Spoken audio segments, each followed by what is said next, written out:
So I decided to replay Resident Evil 2 and 4 before 9, and one of these I actually liked a little bit less on replay, and the other I think is far superior. I remember being so high on Resident Evil 2 Remake when I first played it, and I was like, you know what, this is like the introduction of Leon, let's start with this one. And I still think this is a really, really good video game. But I'm not gonna lie, upon replay, my score on it kind of dropped a little bit. Not by much, not by much. And again, I still like this video game. I'm just talking about going from maybe like a 9 to maybe more like an 8 out of 10. I actually realized I don't really love like the A-B structure of the stories. I think it could have been done a little bit better, and I think Claire's story is far more interesting than Leon's. I think Mr. X is a great antagonist. I love the first area. I always have loved the puzzles in this game and like just the atmosphere. Bosses are really weak in this game. And again, I've said this before, I really think the narrative of this game overall is kind of uninteresting on Leon's part. Again, Claire's is far superior. So I beat that and decided to boot up Resident Evil 4, and oh my god, does this game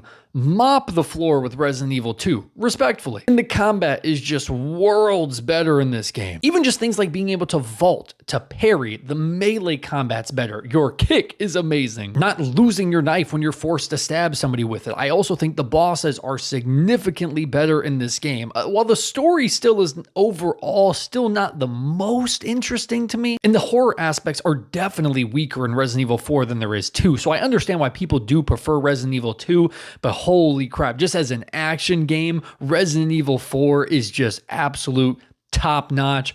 I freaking love this video game.